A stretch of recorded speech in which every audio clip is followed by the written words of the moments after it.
Pour un petit rappel, nous sommes sur, nous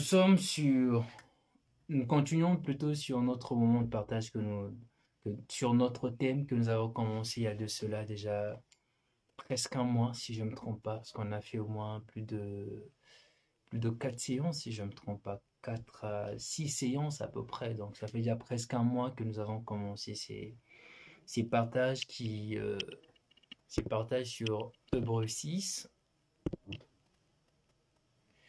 Excusez-moi, la technologie. J'ai un petit souci avec mon téléphone. Ça fait que ça me rend pas trop sérieux. Alors, donc, je disais donc, nous avons commencé notre partage sur Hébreux 6 que je veux lire. Je veux lire à partir du verset 1er jusqu'au verset 3. Nous lisons mon Seigneur Jésus-Christ. C'est pourquoi, laissant les éléments de la parole de Christ, tendant à ce qui est parfait, sont posés de nouveau le fondement du renoncement aux œuvres mortes, de la foi en Dieu, de la doctrine de baptême, de l'imposition de main, de la résurrection de mort et du jugement éternel. C'est ce que nous ferons si Dieu le permet. Alors, nous avons commencé ces moments de partage sur le 6 fondements de la vie chrétienne, le fondement de la vie chrétienne, pour que nous puissions nous aussi regarder à ces recommandations. C'est de ce que le bien-aimé exhorte aux fidèles d'Hébreux à suivre, à ne pas rester sur l'état d'un enfant, mais à croître dans la connaissance du Seigneur, pour saisir toutes les réalités et toutes les bénédictions qui viennent plutôt par la connaissance du Seigneur. Nous avons vu presque tout le fondement et aujourd'hui nous allons voir le jugement éternel. Alors lorsque nous avons vu la résurrection de mort, il faut savoir que la résurrection de mort est liée au jugement éternel. Nous avons compris certains points dans la résurrection de mort, nous avons détaillé plusieurs points à la fois, à savoir, je n'aimerais pas dire le bienfait, mais plutôt l'intérêt de la résurrection dans notre vie. La résurrection passée auquel nous avons soulevé le point sur la résurrection de Christ, qui reste la base de toute la résurrection, comme le bien-aimé Paul le dit. Christ qui est le prémisse, lui qui est le premier-né d'entre les morts. Nous avons parlé aussi de la résurrection présente, où on a compris que sans la résurrection présente, nous ne pourrions pas adhérer à la résurrection future. La résurrection présente, nous avons soulevé le fait sur la nouvelle naissance qui nous introduit dans la grande famille de chrétiens. Ensuite, nous avons vu la résurrection future qui, comme je peux le dire, est directement liée au jugement éternel, parce que nous allons peut-être le lire dans Apocalypse 20, nous allons revenir là-dessus. Mais nous avons quand même vu la résurrection future où on nous dit que tous les morts seront ramenés à la vie, la mer va ramener ses morts, le séjour de mort aussi, et tous seront ramenés au jugement. On nous parle bien avant de cela, de ceux qui ont cru au Seigneur, eux qui seront avec le Seigneur. Mais la dernière résurrection dont nous avons parlé, c'est celle qui englobe, c'est la toute dernière résurrection, celle qui conduit au jugement. Je parle du jugement, à savoir le jugement éternel, les jugements pour la mort éternelle, dont nous voyons la mort de l'âme, de l'esprit, et non pas seulement cette mort charnelle, et la vie éternelle, dont nous voyons la vie de l'esprit, la vie de l'âme, dont on voit la personne qui croit en Christ, qui vit éternellement dans le Seigneur. Or, la mort éternelle dont on nous parle, c'est une mort qui est éternelle dans le sens où tu es à jamais séparé d'une espérance de l'espérance d'avoir la vie en Christ. Tu es à jamais séparé de Christ. Tu es tu es conduit tout droit, tu es conduit tout droit vers les temps de feu éternel. C'est mieux que nous puissions lire cela pour pas que nous torions les Écritures. Alors nous prenons nos Bibles. Apocalypse, Apocalypse 20. Je veux lire du verset 10 jusqu'au verset 15. Nous lisons mon Seigneur Jésus-Christ. Et le diable qui le séduisait fut jeté dans le temps de feu, de soufre, où sont la bête et le faux prophète. Ils seront tourmentés jour et nuit. Ils seront tourmentés jour et nuit au siècle de siècles. Puis je vis un grand trône blanc, et c'est lui qui était assis dessus la terre et le ciel s'enfuirent devant sa face. Il ne fut plus trouvé de place pour eux. Et je vis le mort, le grand et le petit qui s'éteignaient devant le trône. Deux livres furent ouverts, et un autre livre fut ouvert, c'est lui qui est le livre de vie. Et les morts furent jugés selon leurs œuvres, d'après ce qui est écrit dans ce livre. La mer rendit le mort qui était en elle. La mort et le séjour de mort rendirent le mort qui était en eux. Et chacun fut jugé selon ses œuvres. Puis la mort et le séjour de mort furent jetés dans le temps de feu. C'est la seconde mort, les temps de feu. Quiconque ne fut pas trouvé écrit dans le livre de vie, fut jeté dans le temps de feu.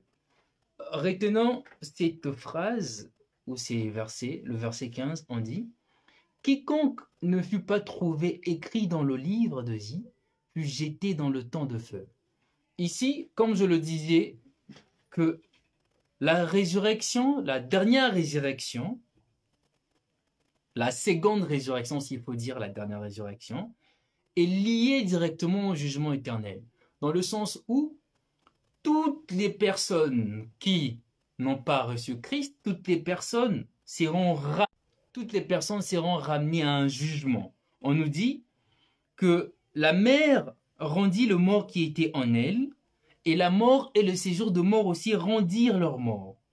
Et plus, lorsque nous lisons, on nous dit que quiconque ne fut pas trouvé écrit dans le livre de vie fut jeté dans le temps de feu éternel. Toute personne qui n'a pas trouvé son nom, toute personne auquel on n'a pas trouvé le nom écrit dans le livre de vie, fut jetée dans le temps de feu éternel. C'est là où je parlais tantôt de la mort éternelle. Mais, comme je peux le dire, retenant juste le verset 15, on nous dit que toute personne qui n'a pas trouvé son nom écrit dans le livre de vie est jetée directement dans le feu éternel. Et cela nous rappelle aussi un autre scène, bien une histoire assez dramatique, une histoire qui semblait tourner à des grincements de dents, vraiment de grincements de dents et de pleurs, dont la suite est merveilleuse, si on peut dire. C'est l'histoire qui nous est racontée, c'est le récit qui nous est raconté dans Apocalypse 5, la vision de l'apôtre Jean. J'aimerais quand même nous puissions lire cela. Et je veux dire le pourquoi j'essaie de faire cette similitude. Lisons Apocalypse 5, du verset 1er jusqu'au verset 4. On nous dit « Puis je vis dans la main droite de celui qui était assis sur le trône un livre écrit en dedans et en dehors, scellé de 7 sceaux. Et je vis un ange puissant qui criait d'une voix forte, qui est digne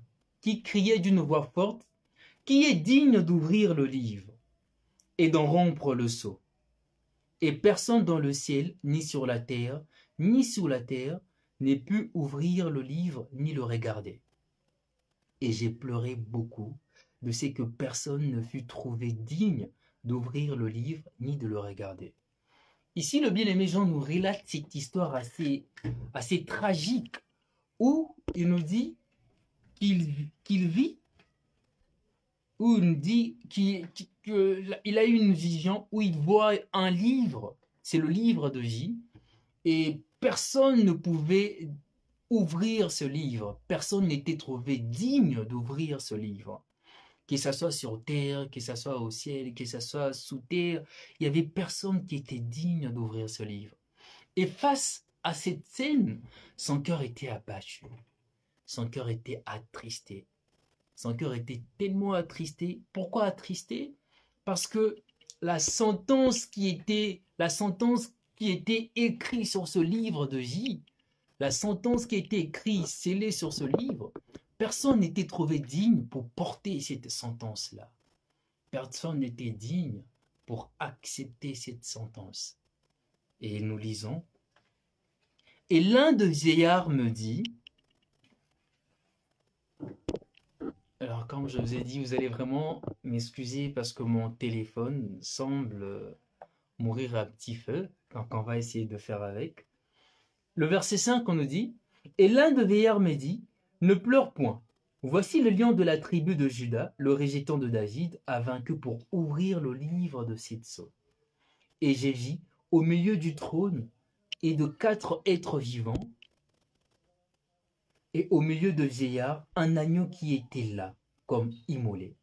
Il avait 7 cornes et 7 yeux, qui sont le 7 esprits des dieux, envoyés par toute la terre. Il vint et il prit le livre de la main droite de celui qui était assis sur le trône. Quand il eut pris le livre, le 4 êtres vivants et le 24 vieillards se prosternèrent devant l'agneau, tenant chacun une harpe et de coupes d'or remplies de parfums, qui sont les prières des saints. Ils chantaient un cantique nouveau en disant, « Tu es digne de prendre le livre et d'en ouvrir le sceau, car tu étais immolé et tu as racheté pour Dieu par ton sang des hommes de toute tribu, de toute langue, de tout peuple et de toute nation. » Voilà donc une histoire qui semblait être morbide, une histoire qui partait à être une histoire dramatique. Et à la fin, nous voyons un récit rempli d'amour. Rempli d'amour parce que lorsque le bien-aimé Jean a eu cette vision, il dit qu'il ne voyait personne, il n'y avait personne trouvé digne d'ouvrir le livre. Donc il n'y avait personne qui était digne d'assumer la sentence qui est écrite dans ce livre. Personne n'était digne pour racheter les gens de toute nation, de toute tribu à Dieu. Cela veut simplement dire que toute personne, que nous étions tous condamnés à l'étang de feu éternel. Rappelons-nous de ce que la Bible nous dit. Le salaire du péché, c'est la mort. Le salaire du péché, c'est la mort. Tous sommes nés. Excusez-moi vraiment, excusez-moi mon téléphone, je ne sais pas vraiment qu'est-ce que je veux faire avec. Rappelons-nous de ce que la Bible dit, que toute personne née d'Adam a hérité de la nature adamique, qui est simplement une nature pécheresse. Puisque nous avons hérité de la nature pécheresse d'Adam, cela veut tout simplement dire que nous avons aussi hérité du conséquence du péché. Et le conséquence du péché, c'est rien d'autre que la mort. Nous avons donc hérité de la mort. Et la sentence était là. La sentence était déjà écrite. La sentence était déjà écrite.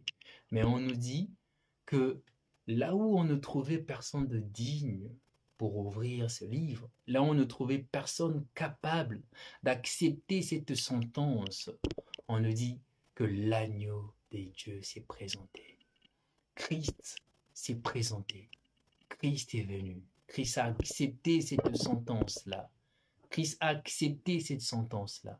J'ai fait vraiment cette liaison entre Apocalypse 5 et Apocalypse 20 sur le jugement dernier pour juste nous faire comprendre que ici dans Apocalypse 5, on nous parle de Christ qui a accepté la sentence, mais aussi on nous dit, certes les châtiments tombaient sur lui, Mais on nous dit qu'il a racheté pour Dieu de gens de toute nation, de toute tribu.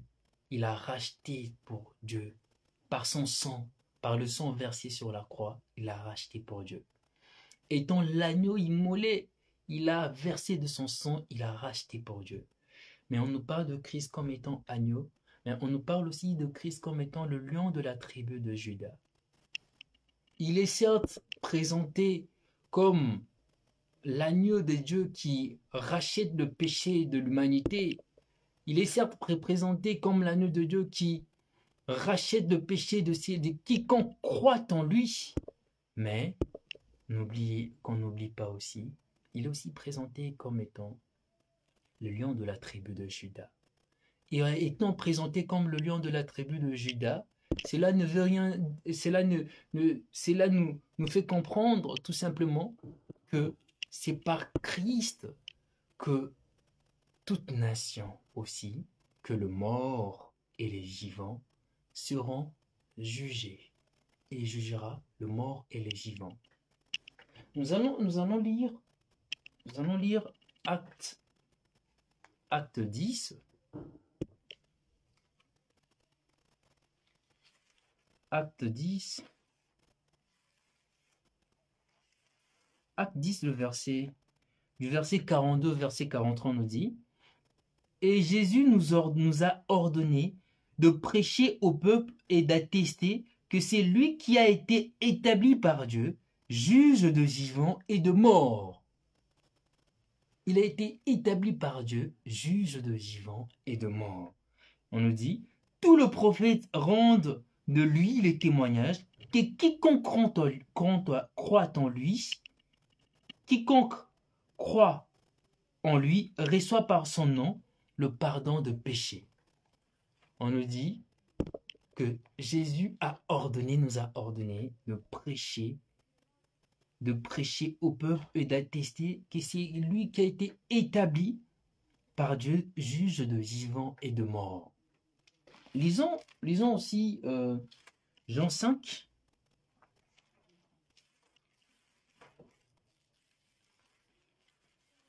Jean 5, le verset 22.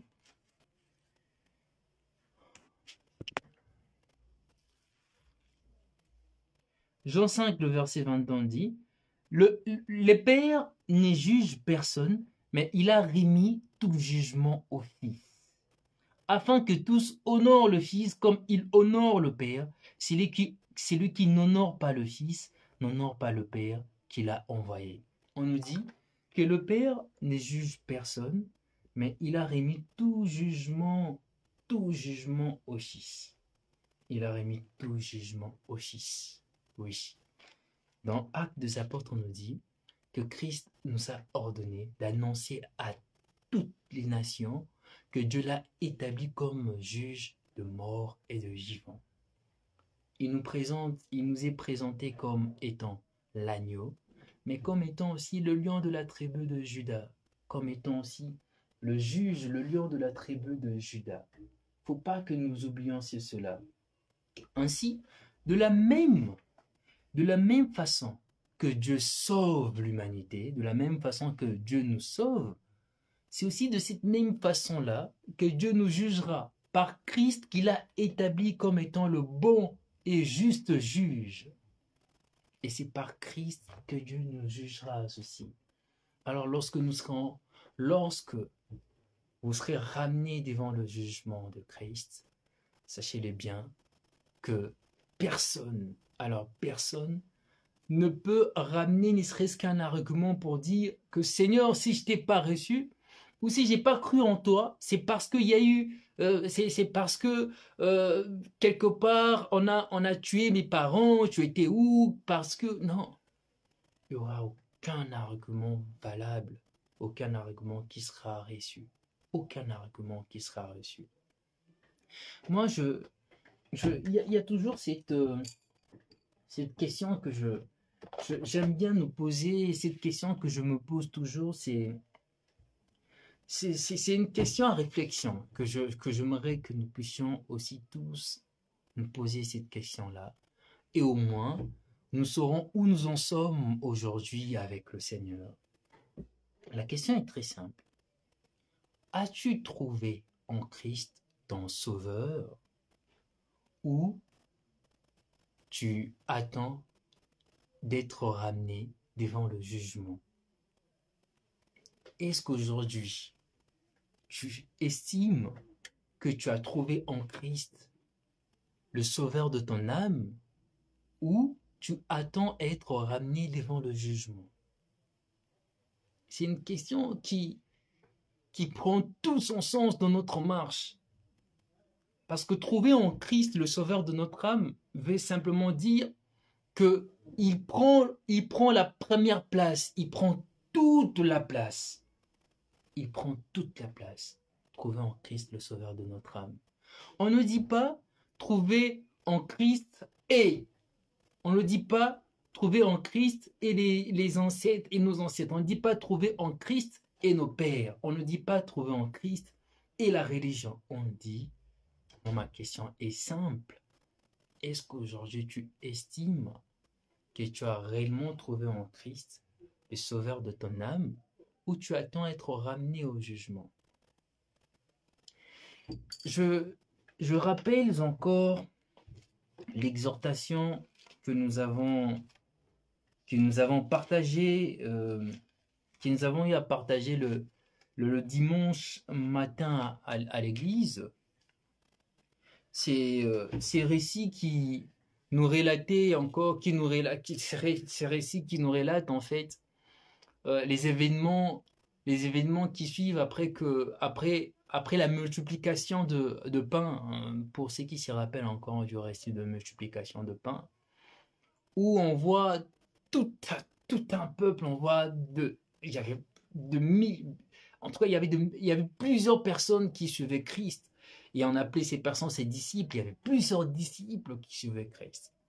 Et lorsque le Seigneur va parler à ses disciples en parabole, en leur disant que celui qui veut me suivre doit manger de ma chair et boire de mon sang, et en expliquant aussi que cette parabole n'est pas à prendre charnellement mais spirituellement, on voit toutes ces personnes, vraiment un très grand foule, crier au-dedans d'eux que cette parole était dure. Cette parole était dure. Pourquoi cette parole était dure? Parce que dans leur cœur, il s'est trouvé encore d'autres dieux. Je dis Dieu en minuscule, dans le sens où, dans leur cœur, pour eux, ils suivaient Christ pour encore être nourris, pour ne plus courir, pour ne plus travailler, par exemple. Parce qu'aujourd'hui, si dans notre maison, on a une petite boîte qui nous fait sortir chaque matin du pain, du poisson, de quoi payer notre loyer, je ne vois pas le pourquoi j'irai travailler. Je ne vois pas le pourquoi j'irai travailler. Oui, beaucoup suivent Christ avec cette pensée-là. Beaucoup suivent Christ avec cette pensée-là. Cette pensée à chercher de quoi manger. Cette pensée à se dire que si je suis Christ, forcément Christ va m'aider à faire le boza, comme on le dit, pour traverser. Ou si je suis Christ, forcément je vais acheter cette voiture, j'aurai le mariage, j'aurai des choses. Beaucoup ont cette pensée-là. Je ne dis pas qu'on a certes de soucis, et le Seigneur le dit plus clairement: venez à moi, vous tous qui êtes fatigués de vos fardeaux. Il nous demande de venir à lui avec nos fardeaux. Mais il ne nous dit pas de porter nos fardeaux, il nous dit de déposer nos fardeaux à ses pieds. Mais lorsque nous suivons le Seigneur, pour qu'il puisse rendre notre vie sur terre meilleure, nous sommes le plus malheureux des hommes. Et le bien-aimé Paul le dit dans 1 Corinthiens 15, je crois le verset 16, il dit que si c'est seulement pour cette vie que nous croyons en Christ, nous sommes le plus malheureux des hommes. Le plus malheureux des hommes. Le plus malheureux des hommes. Si c'est seulement pour cette vie, nous sommes le plus malheureux des hommes. Excusez-moi de sortir un petit peu du sujet du jugement dernier, parce que ça serait vraiment un sujet qui prend vraiment toute sa place dans notre marche. qui prend toute sa place, toute sa place.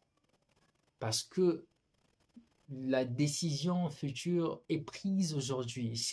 C'est par rapport à notre marche aujourd'hui que nous déterminons où nous irons. Cela veut dire, si aujourd'hui, moi, je me confie et je cherche le Seigneur pour me marier, pour telle chose, et que j'ai ces choses-là, je ne vois pas le pourquoi je chercherai encore le Seigneur. Je ne sais pas si vous me suivez. Si aujourd'hui, moi, je me dis que je cherche le Seigneur pour avoir des enfants, j'ai les enfants après, et je ne vois pas le pourquoi je suivrai encore le Seigneur. Et oh, quel malheur, et quel malheureux que je serai, que je ferai. Parce que le Seigneur n'est pas une boîte qui nous donne une boîte qu'on doit, quand on vient pour soutirer, tirer de quoi nous satisfaire, de quoi satisfaire la vie actuelle. Le Seigneur, c'est la vie éternelle. Le Seigneur, c'est la vie éternelle. Le Seigneur, c'est la vie éternelle. Bien-aimé, le temps de la grâce ne sera toujours pas là. Oui, le temps de la grâce ne sera toujours pas là. Pour ceux qui connaissent l'histoire de Noé, pour ceux qui connaissent l'histoire de l'arche de Noé, où on appelait des gens pour venir entrer dans l'arche, la Bible nous dit, même pendant la période de Noé, les gens mariaient leurs enfants, les gens mangeaient, les gens travaillaient, les gens vaguaient à leurs préoccupations, mais sans discernement. Oui, le temps de la grâce ne sera toujours pas là. Aujourd'hui, nous vivons dans ces temps-là. Aujourd'hui, nous sommes dans le temps de la grâce. Aujourd'hui, nous sommes dans le temps de la grâce. Nous sommes dans le temps où le Seigneur est encore devant nous. Il frappe à la porte comme l'agneau. Nous sommes dans le temps où, quand la Bible dit dans Hébreux 3, que si nous entendons sa parole, n'endurcissons pas nos cœurs. Nous sommes dans ces temps-là, le temps où nous ne devons pas endurcir notre cœur. Le temps où nous devons faire le nécessaire pour ne pas passer à côté de la grâce. Pour ne pas passer à côté de la grâce. Passer à côté de la grâce, bien-aimé, ne veut rien d'autre dire que obtenir son visa pour le temps de feu éternel. Et quelle souffrance atroce. Quelle souffrance atroce. Mais être avec le Seigneur, oh. Dans Apocalypse 5, on nous dit que le Jean, on nous dit que le Jean, les vieillards et le 24 vieillards chantaient un cantique nouveau, un cantique nouveau. Un cantique nouveau, un cantique qui ressort d'une, je ne veux pas dire une peur, mais un cantique qui ressort de cette vision effroide, de cette vision terrible. Un cantique nouveau, un cantique de joie, un cantique de paix, un cantique de savoir que Maranatha, gloire soit en Dieu Seigneur, parce que l'agneau est là, il a payé le prix, parce qu'il a racheté des nations pour Dieu. Seras-tu compté par des personnes rachetées par l'agneau? Seras-tu compté par ces personnes? Parmi ces personnes? Oui. Tout dépend de notre marche aujourd'hui. Notre marche aujourd'hui déterminera où nous irons. Notre marche aujourd'hui. Le jugement dernier, le jugement éternel, bien-aimé, c'est pas un sujet à négliger. C'est pas du tout un sujet à négliger. C'est pas du tout un sujet à négliger. C'est pas un récit, c'est pas de mythe. Non. Non. Et le Seigneur nous dit qu'il y aura plusieurs signes qui nous feront comprendre. Juste le dimanche, on a vu avec le pasteur pas mal de signes pour nous faire comprendre que oui, nous tendons réellement et véritablement vers la fin. Vers la fin. Et comment, toi qui vois toutes ces choses, comment tu peux rester encore le bras croisé? Comment tu peux encore, toi qui vois toutes ces choses, t'es morfond dans tes soucis, dire ah c'est non. Lève-toi, lève-toi. J'aimerais quand même nous lire un passage. Nous allons prendre Ésaïe.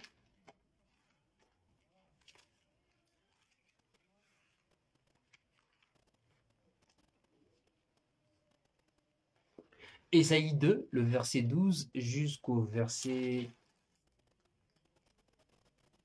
22. Car il y a un jour pour l'Éternel des armées, contre tout homme orgueilleux et hautain, contre quiconque s'élève, afin qu'il soit abaissé. On dit contre tout homme orgueilleux et hautain. S'il y aura un péché qui va conduire plusieurs personnes à l'enfer, c'est l'orgueil. C'est l'orgueil. Oh, que l'orgueil détruit. S'il y a un péché qui conduira plusieurs en enfer, c'est l'orgueil. On nous dit, contre quiconque s'élève, afin qu'il soit abaissé. Contre tout le cèdre du Liban, haut et élevé, et contre tout le chêne de Bassan. Contre toutes les hautes montagnes, et contre toutes les collines élevées, contre toutes les hautes tours, et contre toutes les murailles fortifiées. Contre tout le navire de Tarsis et contre tout ce qui plaît à la vue. L'homme orgueilleux sera humilié et le hautain sera abaissé. L'Éternel seul sera élevé ces jours-là. Toutes les idoles disparaîtront. On entrera dans le caverne de rochers et dans le profondeur de la poussière pour éviter la terreur de l'Éternel et l'éclat de sa majesté quand il s'élèvera pour effrayer la terre. C'est là et aussi relaté plus clairement dans Apocalypse 20, lorsqu'on nous dit que la terre et tout s'enfuir devant cette lumière de l'Éternel. On dit, et dans le profondeur de la poussière pour éviter la terreur de l'Éternel et l'éclat de sa majesté, quand il s'élèvera pour effrayer la terre. En ces jours, les hommes jetteront leur idole d'argent et leur idole d'or, qui s'étaient faites pour les adorer aux rats et aux chauves-souris. Ils entreront dans le fond de rocher et dans le creux de pierre pour éviter la terreur de l'Éternel et l'éclat de sa majesté. Quand s'élèvera pour effrayer la terre, quand il se lèvera pour effrayer la terre, cessez de vous confier en l'homme, dans le narine duquel il n'y a qu'un souffle, car de quelle valeur est-il? Oui, oui, bien-aimé. Le temps de la grâce ne sera pas éternellement présent. Le temps de la grâce ne sera pas éternellement présent. On nous dit, car il y aura un jour où l'Éternel de s'armée s'élèvera avec la personne qu'il a jugée digne de juger toute l'humanité. Il y aura un jour, peut-être aujourd'hui, peut-être demain, c'est au Seigneur de décider. Mais quant à nous, que devions-nous faire? Être prêts. Être prêts. J'aime bien cette parabole de 10 vierges. On nous dit qu'il y avait 5 vierges sages et 5 vierges folles. Pourtant, elles étaient de vierges, mais on nous fait quand même savoir que parmi ces vierges, il y en avait qui étaient sages et qui étaient folles. Et lorsque l'époux est venu, on nous dit que le vierge folle sont venus après que l'époux ait fermé la porte. Et qu'est-ce que l'époux les a dit? Il ne les connaissait pas. Il les a jamais connus. Tu ne les connaissais pas. Bien-aimé. Aujourd'hui, nous avons encore la possibilité d'être connus par le Seigneur. Nous avons encore la possibilité de rester, quand je dis d'être connu par le Seigneur, sachant bien sûr que le Seigneur connaît le cœur de tout homme, mais c'est dans le sens profond, dans le sens, nous avons encore la possibilité de renoncer à toute chose et de nous confier au Seigneur, de nous confier au Seigneur. Qu'est-ce que nous dit Apocalypse 5 que nous venons de lire? Une parole qui est une parole merveilleuse, hein, une parole qui nous motive davantage, une parole qui nous fait comprendre que oui, que c'est le Seigneur Christ que nous devions suivre. On nous dit, et il chantait un cantique nouveau en disant, tu es digne de prendre le livre et d'en ouvrir le sceau, car tu as été immolé et tu as racheté pour Dieu par ton sang des hommes de toute tribu, de toute langue, de tout peuple, de toute nation. Tu as fait d'eux un royaume et des sacrificateurs pour notre Dieu, et ils régneront sur la terre. Gloire soit rendue, Seigneur. Oui, bien-aimé, tu as la possibilité d'être ces sacrificateurs pour le Seigneur. Tu as la possibilité aujourd'hui que le Seigneur frappe à ta porte de l'accepter, de venir tout simplement à lui, de dire tout simplement cette simple prière. Seigneur, je renonce à ma vie et j'accepte de te suivre. Je regarde ma vie passée comme étant de la boue. J'accepte de porter ta croix. J'accepte de mourir avec toi. Et j'accepte que tu puisses régner dans ma vie. Oui. Faire juste cette confession de foi. Accepte le Seigneur. Accepte le Seigneur. Parce que oui, c'est meilleur, c'est le meilleur et l'unique investissement que nous pourrions faire et qui a plus d'intérêt que de mettre notre temps à la recherche de l'argent, de mettre notre temps dans de projets. Meilleur investissement que nous pouvons faire pour notre vie, pour la vie de nos enfants, c'est de nous confier au Seigneur. C'est de nous confier au Seigneur. Car en nous confiant au Seigneur, on s'est concis pour la vie éternelle. On s'est concis pour la vie. Aujourd'hui, le Seigneur se tient devant ta porte. Le Seigneur se tient devant ta porte et dit simplement cette parole que nous allons lire dans Ésaïe 61. J'aimerais quand même que nous puissions lire cette parole. Le Seigneur, il se tient devant ta porte, il frappe.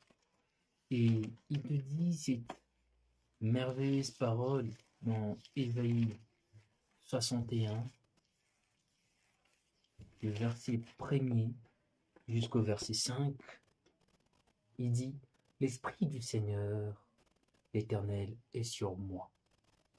Car l'Éternel m'a oint pour porter de bonnes nouvelles aux malheureux. Tu es malheureux, tu as une bonne nouvelle.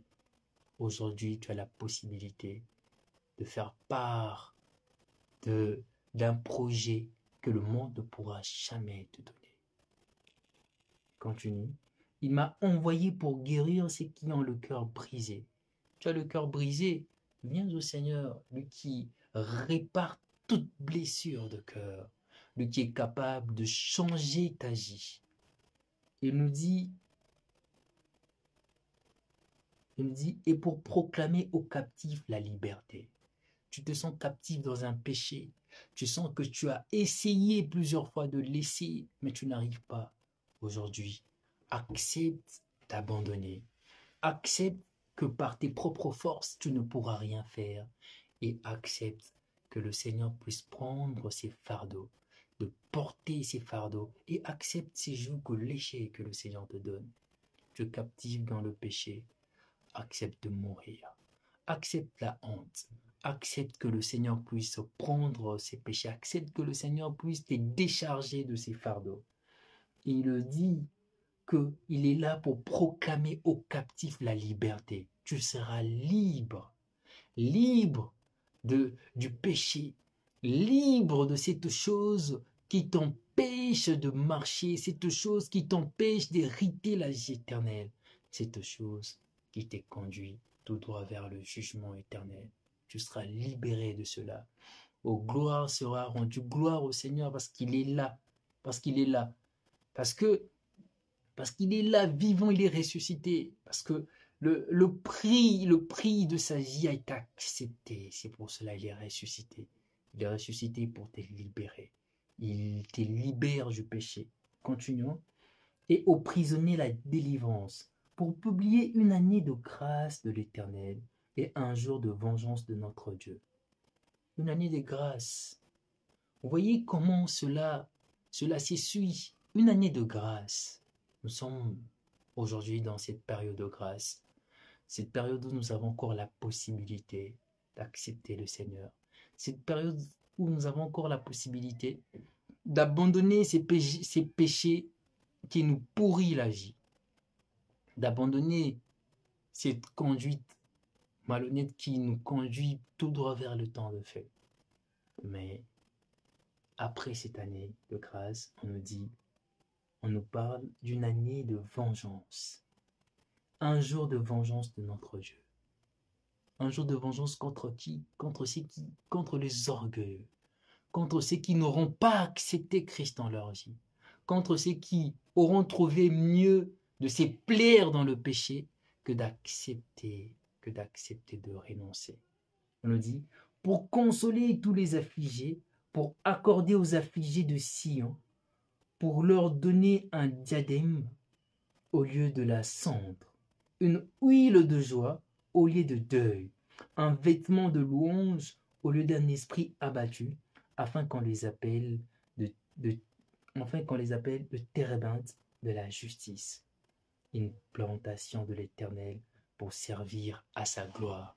Une plantation de l'Éternel pour servir à sa gloire. Cela ne nous rappelle pas, c'est que Apocalypse 5 nous dit que Christ a racheté des gens de toute nation pour faire d'eux de sacrificateurs de l'Éternel. Oui, bien-aimés, le jugement éternel, c'est une réalité. La seule façon d'échapper à cette réalité, c'est de courir vers Christ. C'est simplement de courir vers Christ. C'est la seule et l'unique façon que nous pouvons échapper à cette réalité. Pourquoi courir vers Christ? Parce que c'est par Christ que Dieu jugera le mort et les vivants. C'est par Christ que nous avons aujourd'hui la vie éternelle, lui qui est l'agneau de Dieu. C'est par Christ que nous avons tout. Et je relis encore ces derniers versets, au cas où il y aura de questions. Je relis encore ces derniers versets dont le bien-aimé nous parle dans Acte 10, le verset 42, verset 43. Et Jésus nous a ordonné de prêcher au peuple et d'attester que c'est lui qui a été établi par Dieu. C'est lui qui a été établi par Dieu pour juger des vivants et de morts. Pour juger de vivants et de morts. Tous les prophètes rendent de lui le témoignage que quiconque croit en lui reçoit par son nom le pardon de péché. Quiconque croit en Christ reçoit par le nom de Christ le pardon de ce péché. Bien-aimé, aujourd'hui, tu as encore la possibilité de croire en Christ. Aujourd'hui, tu as encore la possibilité d'accepter Christ dans ta vie. Ne remets pas cela demain. Ne remets pas cela aux heures suivantes. Fais-les quand tu as encore cette possibilité. Oui, rappelons-nous que pendant la période de Noé, les gens mariaient toujours leurs filles, les gens vaguaient à leurs préoccupations, les gens partaient au champ, mais personne ne savait que les eaux allaient tout ravager, personne ne le savait. Personne ne le savait. De la même façon qu'on ne sait pas quand est-ce que le Seigneur reviendra, on ne le sait pas. Ça pourrait être la fin de toute chose, tout comme aussi que la mort guette tout homme. Je parle bien sûr de la mort charnelle, car oui, gloire soit rendue au Seigneur, nous qui l'avons reçu. Ne faisons plus part de la mort spirituelle, car nous sommes en Christ. Oui, je parle de la mort charnelle. Oui, la fin pourrait être la mort charnelle. ta fin pourrait être la mort charnelle. Ne dis pas que tu vas attendre, parce que la mort n'avertit personne. Aujourd'hui, si tu ne reçois pas Christ et que tu laisses ces mondes, où iras-tu? Est-ce que tu auras une raison à donner? Est-ce que ta raison pourrait être valable? Est-ce que ta raison pourrait être acceptée devant cette grâce qui est donnée gratuitement? Oui. Est-ce que ta raison pourrait être valable? Car on va s'arrêter aujourd'hui par là. Je ne sais pas s'il y a de questions. Je veux voir au cas où il y a de questions.